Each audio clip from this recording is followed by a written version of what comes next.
Hello, I'm Matt Berry, and this is not Absolute Radio. This is the Court Case Podcast. Hello, and welcome to the Court Case Podcast with me, your host, James Court.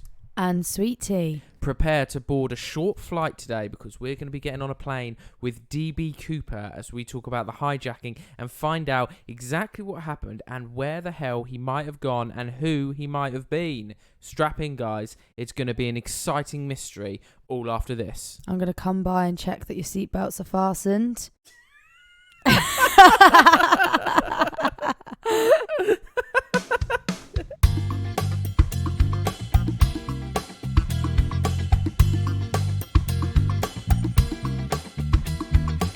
Happy Friday or Saturday, guys. Happy Friday or Saturday, guys. Yes, the reason I say that is because if you're a member of the jury, you might be listening to this on the early day of Friday. It's which is pretty exciting, isn't it? It's fucking exciting. Yep, ad-free or sponsor-free. Or, you know, you could just be a standard listener who we love anyway, listening on a Saturday or whatever day of the week you choose to listen to our podcast. But good day anyway. Sunday, Monday, Tuesday, Wednesday, or Thursday, that is. Just to clarify, it might not be a Friday or a Saturday. But wherever you are in the world, good morning, good afternoon, or good evening. I hope you're enjoying it. You sounded like Truman then. I know, I did it on purpose because you watched it the other day. Loved it. We did. He goes, if I don't see you, good afternoon, good evening, and good night. That's what he says, isn't it? But anyway, first things first, how about that Flat Earth Dave? How about him? We just had 2 episodes talking to that guy, and I'm still awestruck, I think, of just what a man he was, how passionate he was about just some... Very interested to see what our audience is saying.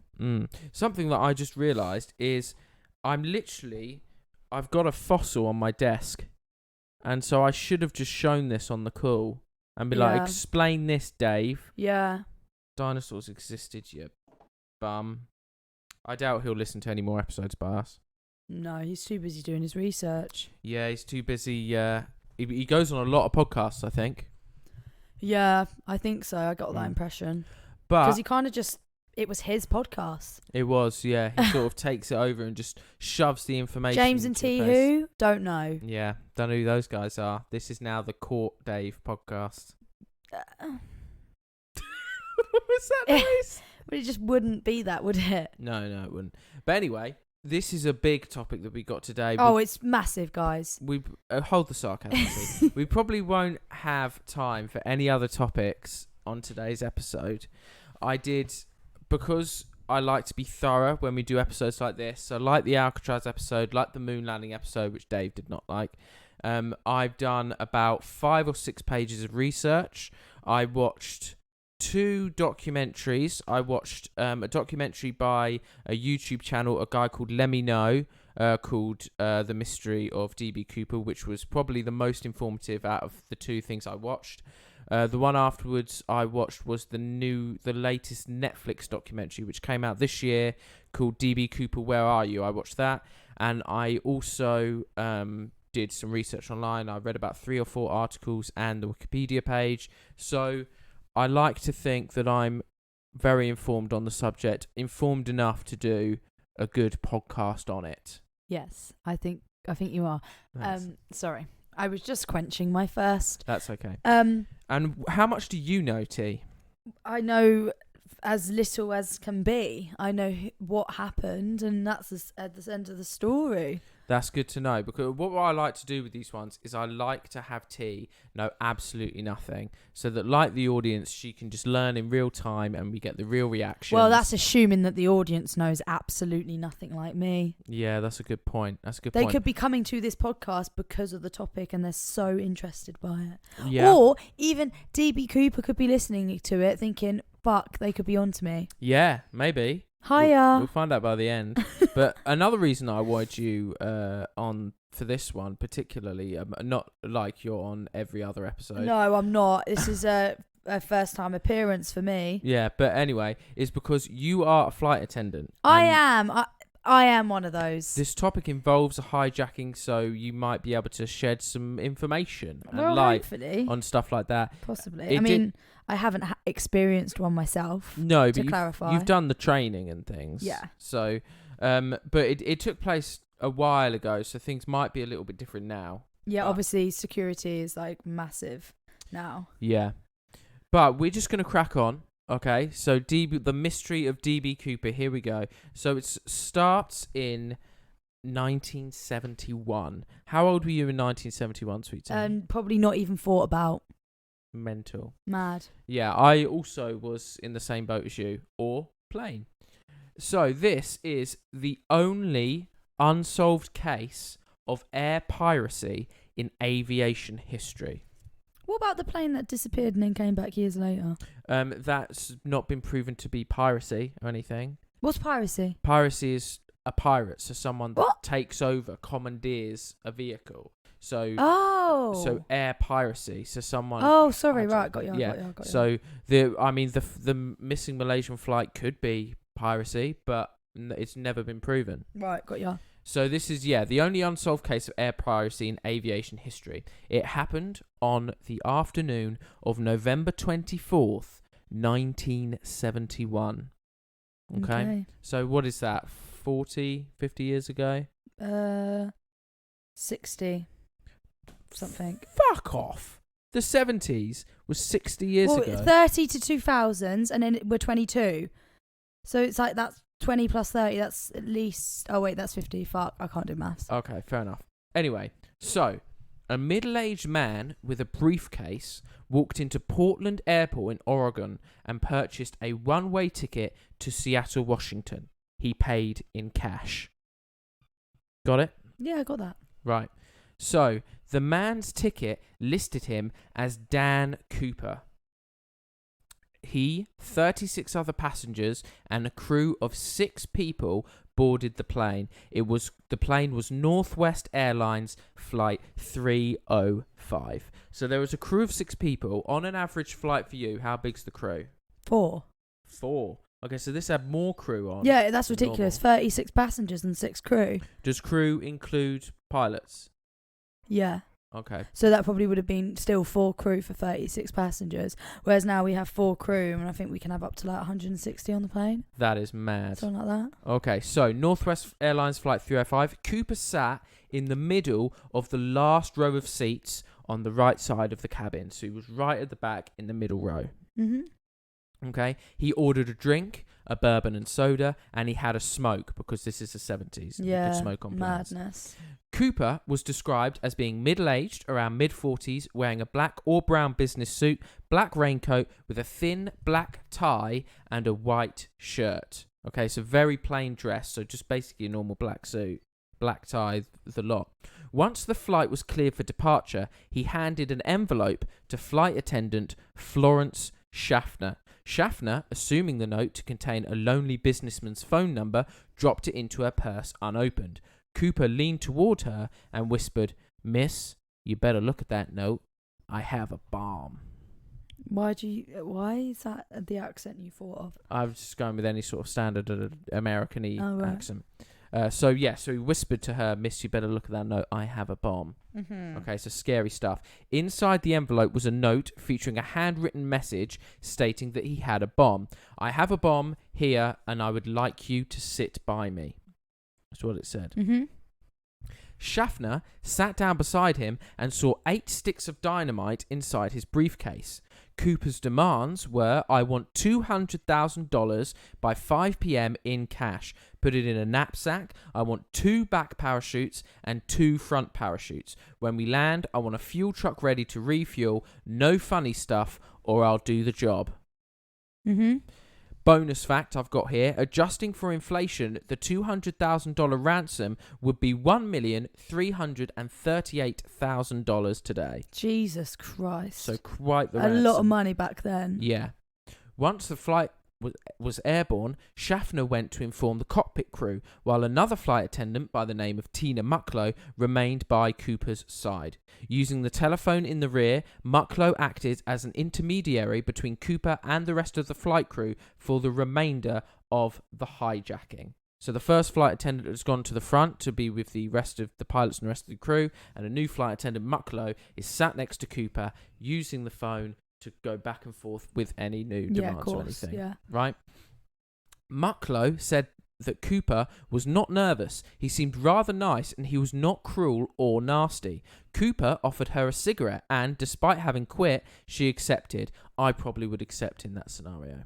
Fair enough. Yeah, you could possibly die. Your plane's being hijacked. DNA. I'll have a smoke. For the next hour and a half, Flight 305 maintained a holding pattern near Seattle where local authorities and the feds scrambled to gather the ransom and the 4 parachutes.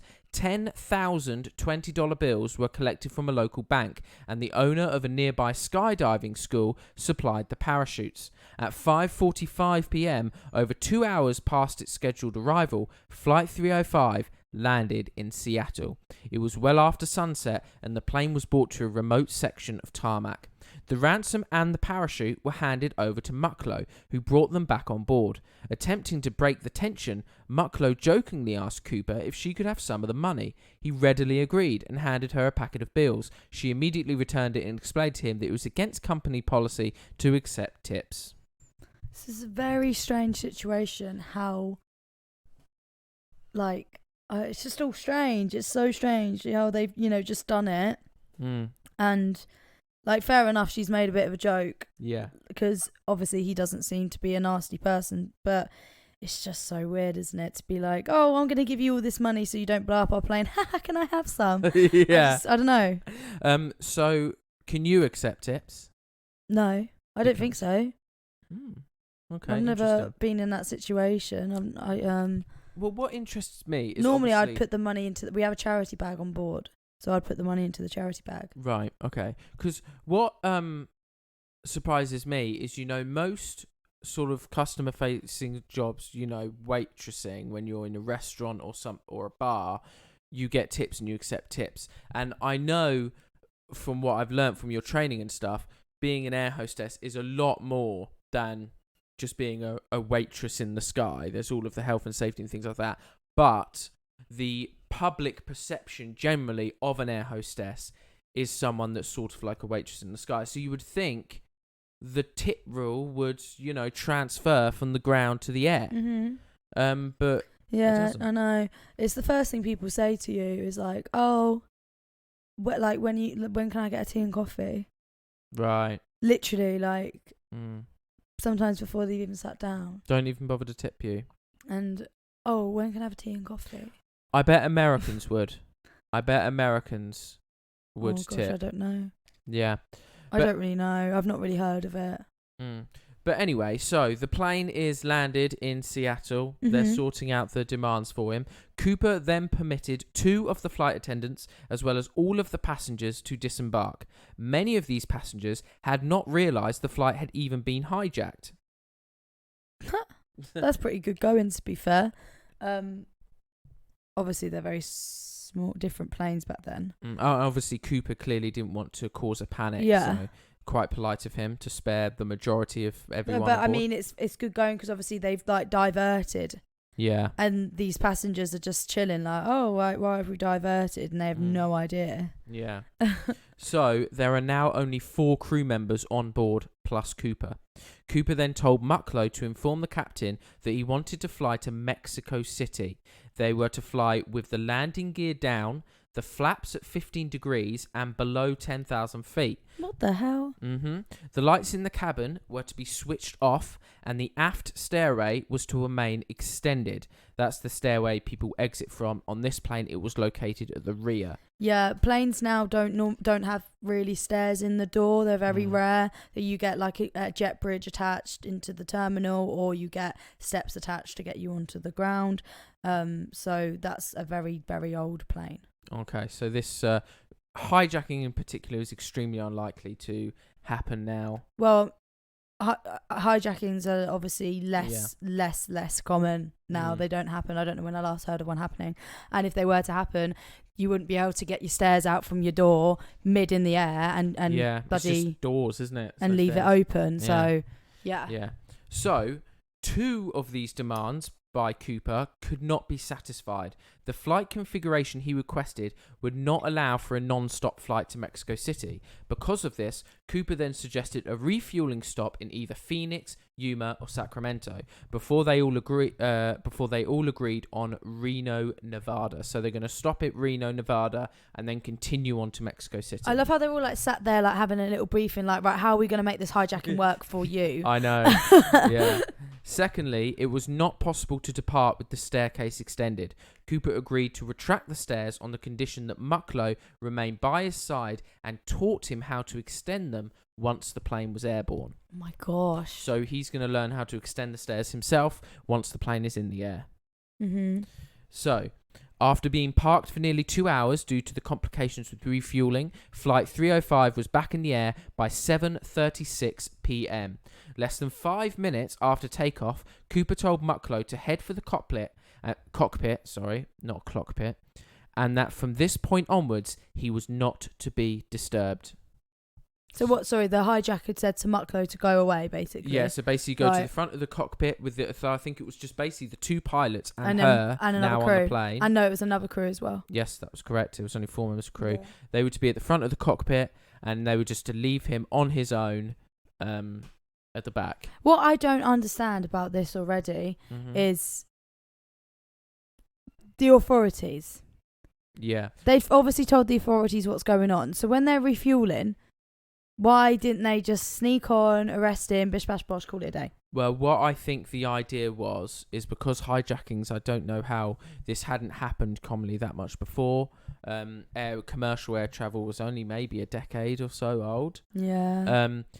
What I imagine the Fed's intentions was we were going to agree with their demands. We know where he's flying. We're going to gather as many people with guns like Mexico City. He'll get off the plane. We'll catch him red-handed. Right, yeah, Bomb true, team. probably. That's what I imagined they were going to try and do. Yeah. So, so she was made to go to the front of the cockpit, and Cooper was told not to be disturbed. The last time she saw Cooper, he was standing in the middle of the aisle as if he was preparing to jump. Mucklow joined the rest of the crew, locked the cockpit door behind her, and 3 hours later, Flight 305 landed safely in Reno. Once the flight came to a stop, the crew ventured into the rear of the cabin. There was no sign of Cooper or the bomb. The stairway had been extended mid-flight and was slightly damaged upon landing. So basically, they all went into the cockpit to continue the rest of the flight, landed, opened, he wasn't there. Crazy. Right. There was seemingly only one explanation for the hijacker's absence. Yeah. At some point between Seattle and Reno, Cooper had strapped on a parachute, walked down the stairs, and leaped into the darkness. Yeah. And that is the entirety of the story of the hijacking. Yeah. So, what are your thoughts so far? Absolutely mad. That someone could just walk onto Like, a plane, that he got away with so it. casually hijack and get that money and just disappear Just get off into the darkness with a parachute Mm-hmm. and just say he survived and survived this long and got away with it. Well, did he? We're going to get into that in a minute, where we're going to talk about the search for Dan Cooper. That's even if it is his name. Yeah, so the initial search for Cooper, once landed and as soon as it was clear that Cooper was no longer on board, FBI agents converged upon the aircraft but discovered a disappointing amount of physical evidence. The only evidence they found were a black clip-on tie, 8 cigarette butts, and 2 of the 4 parachutes. 8 cigarette butts. He obviously had DNA? a lot of cigarettes. Yeah, we will get into that later. Okay, I was going to say. And 2 of the 4 parachutes. So he only took 2 of the parachutes with him when he jumped. Jesus. Why did he even need 4? Right, so what people thought was the reason that he asked for 4 parachutes is that he wanted to ask for 4 so people would think that he was going to take a hostage. Oh. So they would be more inclined to, not shoot him or apply with his demands because he might, have he might take one of the crew members as a human hostage. But he never intended to. It was just a ruse. Oh, okay, Yeah. clever. So it was clear that he brought the ransom and the briefcase along with him. In interviews conducted on the night of the hijacking, Cooper was described by the crew and passengers as a white male with brown eyes and dark hair. He appeared to be in his mid-40s and wore dark trench coat, dark suit, white shirt. We've talked about this. Black tie, blah, blah, blah. After boarding, he donned a pair of sunglasses. Based on this description, the FBI produced some composite sketches of what Cooper could have looked like. We will put those on the Instagram stories to show people. But to be honest, with the description that people were given and stuff, he just seemed like the sketches just looked like a normal mid-40s guy. Like, very difficult. Before the FBI could start their search, however, they needed to figure out when exactly Cooper jumped out of the plane. However, none of the crew members witnessed Cooper jumping from the plane, nor did the pilots of 2 fighter jets who were escorting the plane between Seattle and Reno. What? So they got 2 fighter jets to escort And they didn't the plane. see him jump off? No. This isn't surprising because it was the middle of the night. Well, yeah, and true. he was wearing a black suit. Yeah. You know, he wasn't exactly bright. But surely they would have saw the stairs be retracted and the light coming off the plane. Well, one of his demands was to have the lights off on the plane, and also the crew wouldn't have seen it because they were all in the cockpit. No, I know that, but the people in the flight jet, surely they would have saw. Clearly they didn't. The flight crew did report something odd, though. The last communication with Cooper occurred at around 8:05 p.m. The crew used the intercom to offer him assistance, and he declined. Within the next 10 minutes, the crew experienced what they described as an oscillation or vibration of the aircraft. At the time, the crew suspected that it might have been due to Cooper jumping from the plane. A recreation of the hijacking supports this conclusion. So, not long after their last communication with Cooper, they felt like a jolt or a thing in the aircraft. So, this therefore takes care of the when. So clearly Cooper jumped around 8:05 to 8:15 p.m. in the night. Okay. But what about where? So where did he land? That's the question. In his demands, Cooper was very specific about the flight's configuration and destination, but he never specified any kind of route. In fact, he grew so impatient when the plane was refueling in Seattle that when the captain requested a flight plan, he told him to get the show on the road. Right. So, the captain chose to fly along an airway known as Victor 23 without any input from Cooper. So, Cooper basically said we're going to stop in Reno and fly to Mexico, but he didn't tell the captain at all which direction or which way to go. Yeah. By using Victor 23 as a guide, the FBI estimated that the most probable location of the flight at the time of the jump was about 40 kilometers north of Portland, Oregon. At the break of dawn, the FBI mounted an impressive search operation using helicopters, airplanes, and ground troops. Mm-hmm. The problem, however, was that even if the estimated place of jump was accurate, Cooper's eventual landing, or drop zone, was far more difficult to pinpoint. The search area the FBI had decided on covered a vast stretch of mountainous wilderness filled with dense forest. It was like finding a needle in a haystack. The search was further complicated by low temperatures and inclement weather. Despite their best efforts, authorities never managed to find a single trace of Cooper, nor the items he'd brought along with him. Oh my gosh. So in the first 2 or 3 nights after his jump, they couldn't find anything due to it was possibly such dense wilderness, the mountains, the weather was and shit he's probably and terrible. very clever, and he's gotten rid of everything. Yeah, well, he knows and he knew enough. He clearly has some sort of knowledge about flights and planes. Yeah. So some sort of anyway, but. So this happened in November. The FBI had made little progress by December. So what they did was they decided to turn their attention to the $200,000 ransom. Mm-hmm. So the money had been collected from Seattle First National Bank. They maintained a ransom package of $250,000 for just such an occasion. So I don't know if every bank does this, but this bank has put money aside in case there is a sudden hostage ransom situation and they need to give some criminal money to save some lives. So how did this work? So they landed in a place, and then Mhm. a crew member, they're obviously in the airport, and then to the city it's normally at least half an hour. So then had to get So they a taxi. Yeah, so they landed at Seattle. No, none of the crew would have left the immediate vicinity of the So aircraft. they've got someone else to do it. Yeah, what would happen was the plane landed in Seattle. They were refueling, and They got the passengers off. They got the passengers and the crew off that he would let, and then they would contact the authorities, who would then go to the bank, get the money in the parachutes, and bring it, and they would give it to a member of the crew. I believe they gave it to Mucklow, who came on and gave it to Him. Cooper. Right. Yeah. Okay.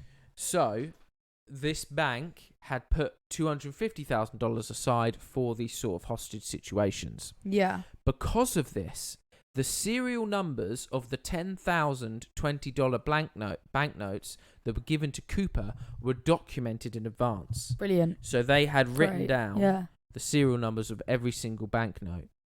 A complete list of these serial numbers were quickly made available to financial institutions, government agencies, and the general public. The intention of this was to make it as difficult as possible for him to Cooper to spend spend it. his money. Yeah. Yes, exactly. If you found a note with a matching serial number, you could have earned a reward of $25,000.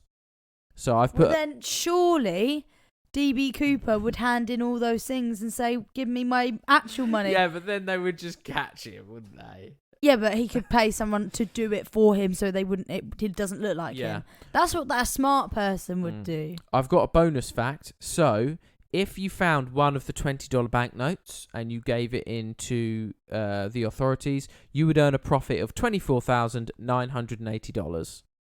So Yeah, that's quite tidy. You just said that. payday. Yeah, I know. I was just giving the exact Oh, profit right, that okay, you I see. you could earn. All right. However, in spite of these efforts, nobody ever did hand in any of the money Interesting. until Oh. almost a decade later. So almost 10 years later, on February the 10th, 1980. Okay. Brian Ingram was his name. A young boy. He was building a campfire. Seriously, a young boy. He was like 12, 13, 14. A young boy was building a campfire on a small beach in southern Washington. As he was digging into the sand, Ingram discovered 3 bundles of cash totaling $5,880. Whoa.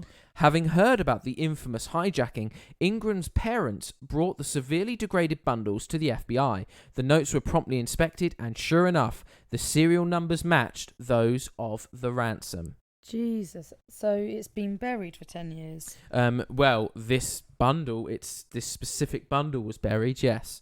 Right. After the excitement died down, the money actually started to raise far more questions than it answered. The main one being, how?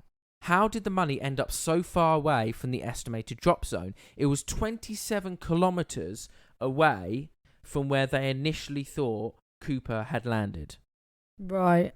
If you took out a map of the area, you will most likely assume that Cooper dropped some of the money and it fell possibly into the Louis River.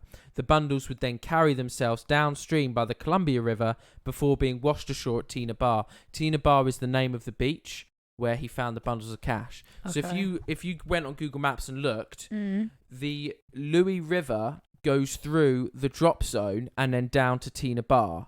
Right. So you could assume It got that washed. it got washed down. Yeah. But the problem with that theory is that the Columbia River flows in the opposite direction. Oh. So there's no way it could have washed down to Tina Bar, which is strange. So this caused the FBI and others to reevaluate the drop zone assessment. If Cooper dropped further southeast, it's conceivable that the money could have fallen into the river and floated down to Tina Bar.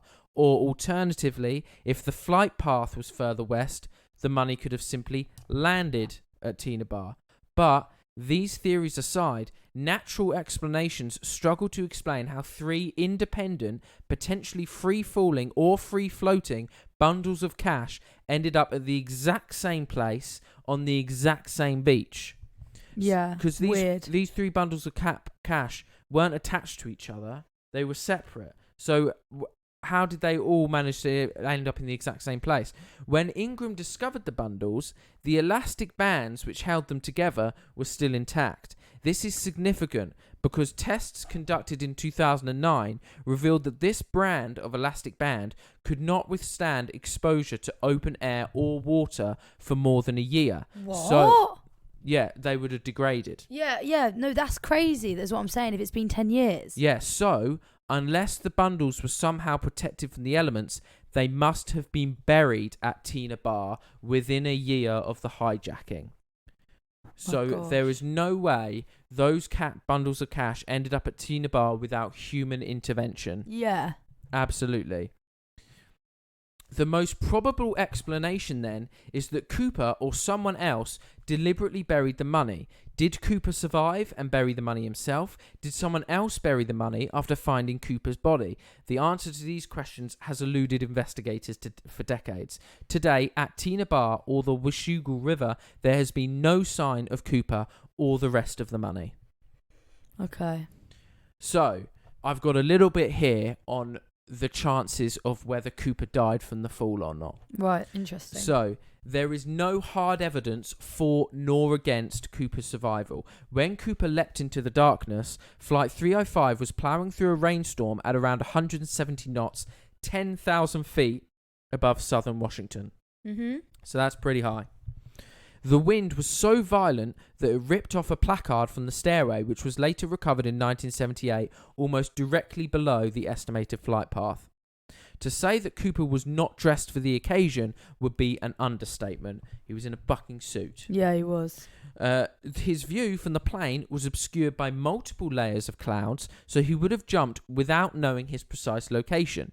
The parachute he selected was a non-steerable parachute. So you get ones with those rods you can steer. His wasn't one of those. So it was just luck wherever he landed. Also, while Cooper displayed some competence with parachutes, his skill is up for debate.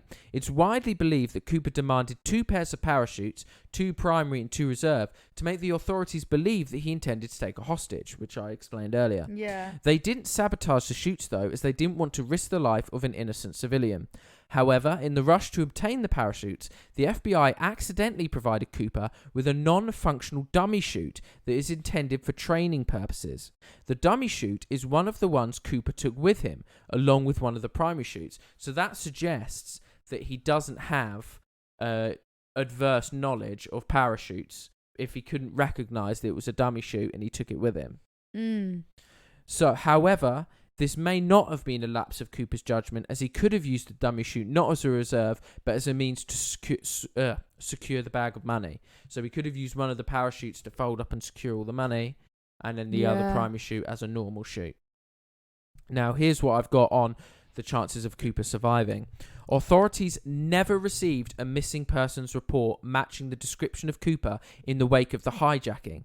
This suggests that Cooper did survive and that he swiftly and quietly resumed his normal routine. Mm-hmm. Because they were, if he went and he died, his family, whoever, would have filed a missing persons report. Or that's anyone if he in had his any life. family or anyone in his life. That is also a question. He could have just been a complete loner. Yeah. And finally, the simple explanation for how 3 bundles of cash ended up at Tina Bar is human intervention, is that he buried them. There is no concrete evidence of Cooper's death, which leads the way to the far more exciting proposition that he did, in fact, survive. Yeah, he survived. He might not still be out there now because of the age. I believe he survived. There are suspects, and we're going to go into the suspects, that are still alive today. So there is the chance that he is still alive. Oh, okay. Because it was only 1971. Yeah, but it depends how old he was when he did it. Oh, yeah, he was supposedly mid-40s. Yeah. So other interesting things that I thought you would be of note. Cooper did not hold a grudge against Northwest Airlines. That was not his motive. When Tina Mucklow asked Cooper... How do they know that? Oh, sorry. When Tina Mucklow asked Cooper about his motives, he responded, "It's not because I have a grudge against your airline, it's just because I have a grudge." He further clarified that Flight 306 just happened to be in the right place at the right time. Right. Okay. It's clear that Cooper came prepared. He demonstrated extensive technical knowledge of aircraft and flying in general, recognized by the city of Tacoma from the air. Oh, so when he was on the plane, he recognized a city that he saw out the window. So he clearly has a knowledge of the local terrain, which means he quite possibly was from the local area. Or maybe he was a pilot if he knew all this stuff about flying. Possibly. That I go into that with the suspects later. He maintained a low profile to avoid a panic. He covered his eyes with sunglasses to conceal his identity. He left very little evidence behind, and he demanded 4 parachutes to force the assumption he was taken hostage. He was even cunning enough to reclaim the note that he gave Florence Schaffner right at the start. So he was clearly a very smart and calculated individual that knew what he was doing. He left barely any evidence behind. So he took back that note, so there would be barely anything of his handwriting. So here we go. Apart from the name on his plane ticket, there are no other examples of Cooper's handwriting. The fact that we even know what was written on the note is only from Florence Schaffner's memory. That's crazy. Yeah. So the suspects. Who could have done it? Exciting. First suspect was a man in Portland with the initials DB and the surname Cooper. This Cooper was quickly eliminated as a suspect, but due to a mix-up by the press, the name Dan Cooper was confused for DB Cooper, and the rest is history. Oh, right. So he wasn't ever actually called DB Cooper. Yeah. It was a mix-up by the media. And he's been referred to ever since. It is widely thought that Dan Cooper is probably a pseudonym and not his actual name. Yeah. I think that as well. So, here's an interesting one. There was a comic book titled Dan Cooper about a fighter pilot, but it was never released in America. It was released in Canada, however. Canadian and American accents are often hard to distinguish between, so it is perfectly reasonable that Dan Cooper could be Canadian. So he could be Canadian. He could have seen that comic when he was younger and used that as his pseudonym and hijacked the plane. Yeah. This is further supported by something Cooper said to air traffic control. When he relayed his demands to them, he said he wants money in negotiable American currency. It's doubtful that an American citizen would specify American currency. That's true. Nearly half a century has gone by since the hijacking took place. In that time, thousands of suspects have been questioned and investigated. We can't discuss all of them here because there's just too many, but let's take a look at some of the more interesting suspects. Yeah, let's do it. You ready for this? We're going to get to the suspects right after this.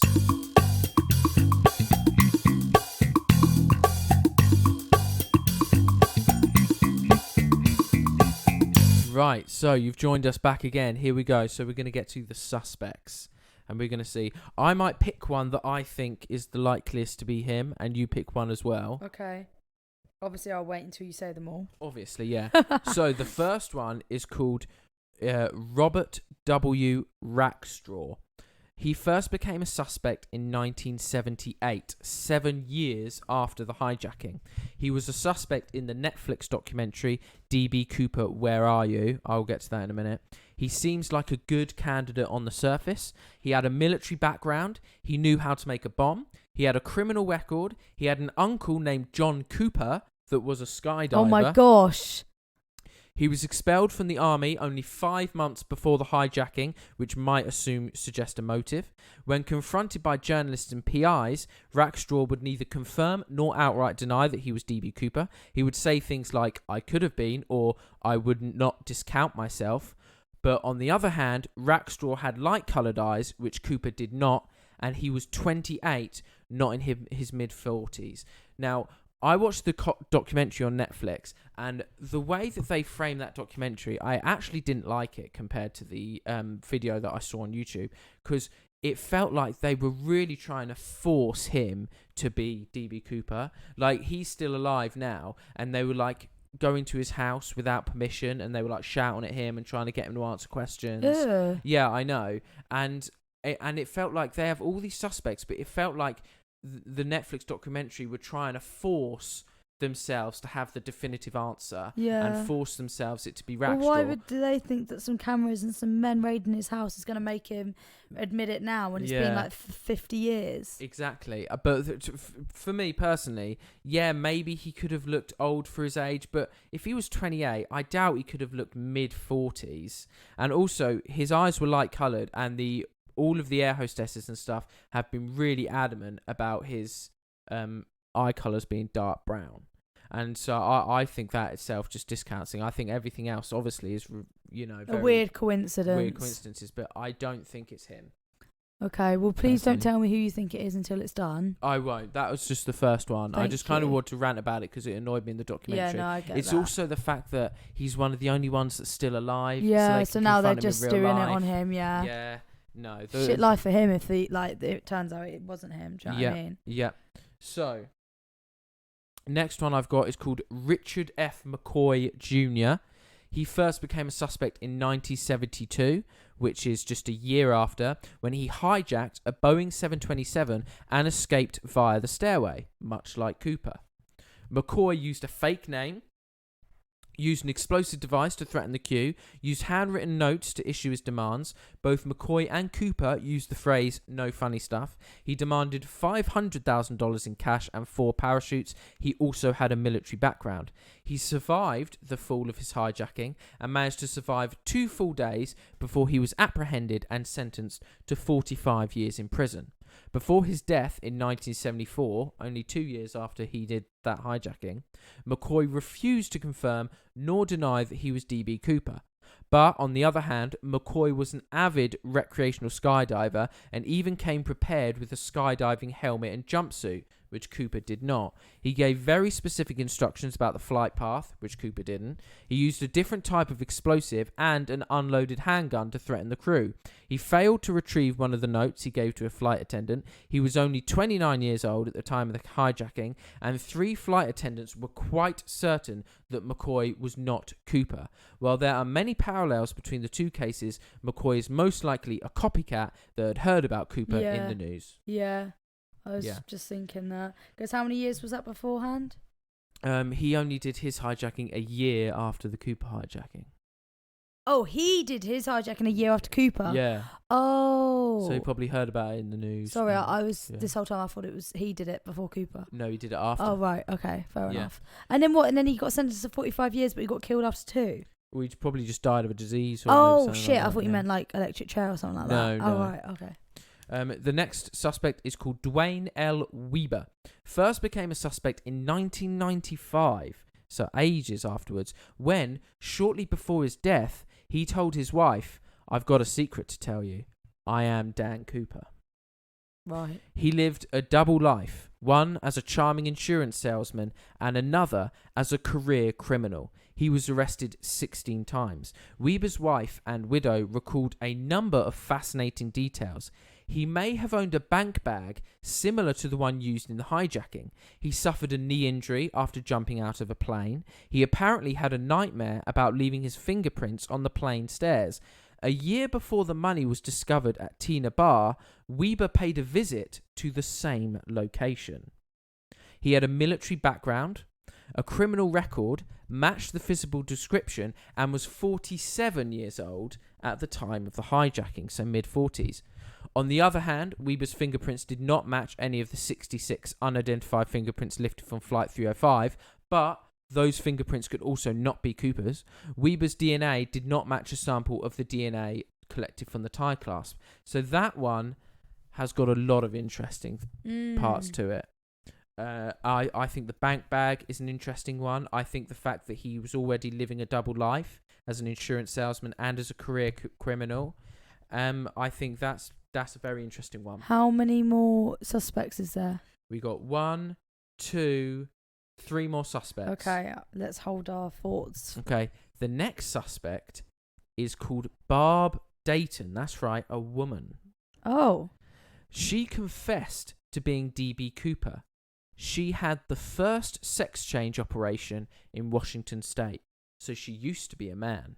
Right. So she would have been a man at When the it time of happened. the hijacking. She used to be Bobby. Bobby was a tough guy. Barb was a librarian and sweet. Was it the ultimate disguise? As a guy, Bob Dayton was a man with a grudge. He was a merchant marine. He was trained how to jump out of airplanes. However, there is no concrete evidence that ties Bob Dayton to the DB Cooper case whatsoever. So it's basically the fact that she confessed to it is the only evidence they have that could tie her to it. That's a strange one. Yeah. Next suspect, second to last, William J. Smith. First became a suspect in 2018, 47 years Fucking hell. after the hijacking. He had a military background. He was 43 years old in 1971, so middle-aged. So mid-40s, like they said. He had brown eyes. He matched the physical description. He shared a likeness with the sketches made of Cooper. He may have known a student called Daniel Cooper that died in World War II as they attended the same high school. Smith worked as a yardmaster for a railroad company for most of his life, but in 1970, the company filed for bankruptcy. Smith lost his pension, which might suggest a motive. He could have developed a grudge against the airline industry for bringing about the downfall of the rail transportation industry. Mm-hmm. It's speculated that Smith could have used his knowledge of the railroad networks to escape the area after landing. On the other hand, Smith spent his entire life in the northeastern United States. The hijacking occurred on the other side of the country and by someone who at least appeared to be familiar with the local terrain. Smith is not the most ideal candidate. So he's never lived in southeastern America, so he doesn't know he wouldn't know where he was going. Okay. So, the fact that Smith worked as a yardmaster is interesting though. The tie that Cooper left behind was recently examined using an electron microscope, which uncovered various metallic particles. Some of these particles, such as pure titanium, were quite rare in 1971. This might suggest that Cooper worked as a manager at some sort of chemical facility or possibly a rail yard, which is where this man served. Yeah. And then we've got the final suspect called Kenneth P. Christensen. First became a suspect in 2003, 32 years after the hijacking. This happened because his own brother noticed certain parallels between him and Cooper. He had a military background as a paratrooper. He worked for Northwest Airlines as a mechanic and flight attendant before and after the hijacking. He was 45 at the time of the hijacking. He was left-handed, which it said Cooper might have been. Shortly before Christensen died in 1995, he had supposedly told his brother, "There is something you should know, but I cannot tell you." Christensen smoked, same as Cooper, and he had a fondness for bourbon, which was the drink that Cooper ordered on the plane, if you remember. Schaffner, the flight attendant, told a reporter the photos of Christensen fit her memory of the hijacker's appearance more closely than those of the other suspects she had been shown, but could not conclusively identify him. After his passing, his family discovered over $200,000 in his bank accounts. On the other hand, Christensen did not match the physical description of Cooper exactly. He was a little bit shorter and lighter. Schaffner did comment that Cooper had a bit more hair than Christensen, and it turns out there was nothing suspicious about the large sums of money in his bank account. He had earned it by selling land.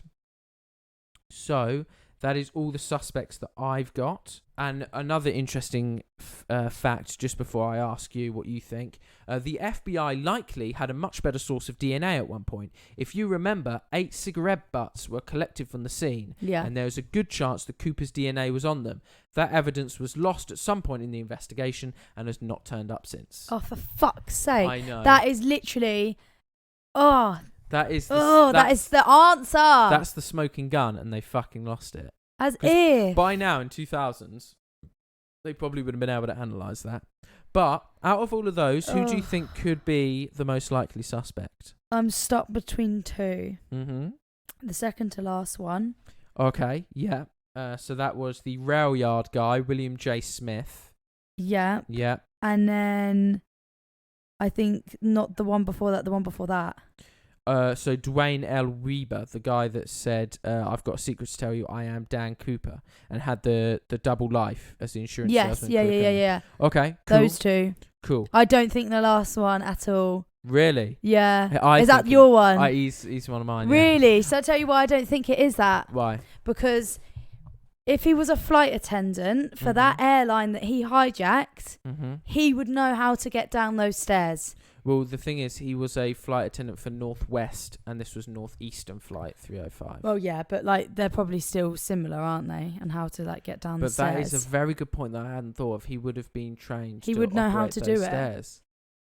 it. You're right. I know, obviously, though they don't know that he knows, so they would probably have shown him anyway. But I just feel like That's completely changed my perception. That's wrinkled my brain. That's absolutely right. In which case, my 2 was him, and the same as you, that Dwayne L. Reba. the double life guy. Yeah. Do you not think the railway guy? What's it about the railway guy that you think no? Simply because if I'm convinced that Cooper was alive, and if Cooper is alive, then he needed to know the local terrain to be able to escape properly. Fair enough. Yeah, to be fair, that's the only thing that did kind of make me think maybe not. They did a 2 or 3 day search with people in the air, people on the ground, everywhere. If he was someone that didn't know the terrain, he would have gotten lost. They would have found some sort of trace. Yeah, I guess so. He's someone that knew which way to go. I think it's generally then the double life guy. I think it is very suspect that a year before the money was discovered at Tina Bar, that Weber guy paid a visit to the same location. That's very suspect. Yeah, no, I agree. And if he's already like a criminal, but yeah, I don't know why. I just got a weird feeling about the last one. Like, why would you be a flight attendant and do that to other flight attendants? It just doesn't make any sense to me. The only thing that I could think there is he worked as a mechanic and a flight attendant. So, is it possible that he worked as a mechanic before the hijacking and a flight attendant afterwards? So then he would not know how to open those stairs. But why would you then become a flight attendant after hijacking a plane for the hiding in plain sight? I guess so, to kind of I guess it is clever in a way. But I don't know, I just feel like that double life guy just I'm going to go with Weber. Yeah, I think for this. So, before we get to the conclusion, I've got some strange and slightly unrelated facts. Okay. Which are just some interesting I just wanted to say the reason why I went for the railway guy was because it was interesting about the tie and also the fact that he said on the plane that he had a grudge, and then you explained the grudge. So those two things were massive. I was like, okay, that kind of makes sense. I think they don't really use spit it out. Sorry, they don't really use trains for like travel like we do in the UK, do they? In America, I don't. They just use planes. I don't think they do at all. It is true that planes would have brought the end of travel by rail. So, and he said, I don't have a grudge about your airline. I just have a grudge. And then obviously the tie links in with railway chemical worker. So those two things I thought were quite big clues that made me think either him or the other guy. He could have meticulously studied the terrain from home. He could have done. Was lucky enough to pull it all off. Yeah. So yeah, it could possibly be him. But I'm going to go... It's so annoying because we'll never fucking know. It's not like a quiz that you get the answer at the end. So some fun little facts. Cooper tidbits. In Vancouver, Washington, there is a DB Cooper-themed bar. There are beers called the Flight 305, the Skyjacker IPA, and Jet Fuel IPA. So, do you want to take a trip to the DB Cooper bar? That's madness, isn't I know. I don't know if you remember this or not, but in the recent Disney Plus series Loki from 2021, Loki is shown memories of his past. One of these memories is him losing a bet to Thor. He then has to hijack a plane and steal $200,000, revealing to the audience that he was in fact DB Cooper. No, I don't remember that. It was in like the first or second episode. Don't remember that scene. Yeah. So and then Owen Wilson's like, "Wow, you're DB Cooper." That's my Owen Wilson. That was quite impression. good. Well, thank you very much. But that's what happens in the episode. One of the comedy movies that I watched when I was a child was called Without a Paddle, and it was about a group of friends that went on a camping trip to search for DB Cooper's treasure out in the woods. It's very sad. I think it was like a little bonding experience for these guys. It was quite. I hit a nerve. Quite funny. Well, no, it's just quite a funny film, I thought. Oh, it's a film. Yeah, it's a fictional film. Oh, I thought it like happened. Well, you think I did that? No, not you, you fucking idiot. I thought you meant people bloody went and did it. No, it's a fictional film. Oh. And the last one I've got is that in an episode of Breaking Bad, Walt enters Saul's office in a disguise of sunglasses and a baseball cap. Saul remarks, "Look at you. Should I call the FBI and tell them I found DB Cooper?" That's funny. So that was some nice times Little that fun facts. DB Cooper's been referenced in modern TV. So in conclusion, I've got that in 2016, the FBI had to admit defeat and close down the case. Unless someone stumbles upon Cooper's remains or manages to track down the rest of the money, there is little hope of resolution.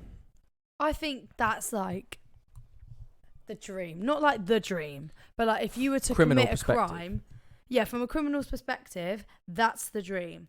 You know, you've got a Netflix documentary, people reference you in TV shows, nobody knows who you are, there's 6 suspects, and you might even not even be one of them suspects. Like, it's fucking brilliant. Yeah, I know. And like, no one was actually harmed, realistically. Like, it wasn't that detrimental. I know. He just got loads of fucking money. Yeah, it's meant. But the thing is, it's never been spent. The money's never been spent. Yeah, so it's very strange. What was the reason? But the thing is, if he held a grudge, then in his mind, he might not even want or desire to spend the money. Yeah, he might just have wanted to have had it and just achieve. Know that he's had it. Yeah, yeah. and just. Oh, I don't even know. I want to know, but I won't know. DB Cooper, let us know. Can you imagine if, obviously, I don't know what his motive was for burying the money at Tina Bar, but imagine if he was so cocky that he was like, I've gotten away with this and I always will. I'm going to bury some of this here just so people might find it and it might fuck with some people. Yeah, I mean, I'm not going to lie. Probably was his fault. Probably thought... A lot of this stuff that he's done is probably... He's probably thought, oh, that will like throw them off, like picking up a dummy parachute. He's probably done that on purpose to throw them off, so they don't think he's like a parachuter or ex-army or whatever. So yeah, interesting. But what do you guys think? Well, our verdict is that, I mean, if we had to pick one, we're picking Dwayne Weber, the career criminal. But what do you guys think? Do you guys have an idea of who you think DB Cooper is? We'd love to know your thoughts on what you thought of the story. Please contact us on Instagram at Court Case Podcast or on Twitter at Court Case Cast. We got some great episodes coming up. I've talked to you about this already. I want to do one on some like Hollywood criminals. Yeah. So I will talk about the guy from Lost Prophets because he is fucking disgusting. Yes, he's absolutely I'll talk about that. Speaking of mysteries that have never been solved, I would like to do one on Jack the Ripper. I think that could be a really good one. Yeah. And would you be interested in hearing that one? Yeah, I would, yeah. So I think I'll plan on doing those, so that'll be sick. And we've got some guests lined up soon. Hopefully a comedian from the local area is going to come on. If you guys have any questions about flight attendant, we could do an episode on that. I think that'd be a great episode. Because I find, like, people ask me a lot of questions about it. Because the other day we went over to James's friend from work, and literally the whole evening was just spent them asking me questions about my job. Yeah. And like, I love talking about it. And to be fair, like, I did ask a lot of flight attendants questions about the job before I did it, so I get it. Well, what we'll do is we'll go on our Instagram and we'll pose that question. People be like, we will do a flight attendant episode. Do you have any questions for Sweetie? And also, if you're listening to this episode and you've got questions yourself, please contact us at Court Case Podcast on Instagram. Yeah, and, or email. Or email us, courtcasepodcast@gmail.com. Please keep supporting the show. Become a member of the jury if you can. It's only £2.50 a month, and it really supports the show, and you get the episodes early, ad-free, sponsor-free. So please support the show, and we really hope you enjoyed this episode. We can't wait to get back to you with some more next week. Ta-ta for now, guys. Bye. Bye. Don't hijack any planes. Laters.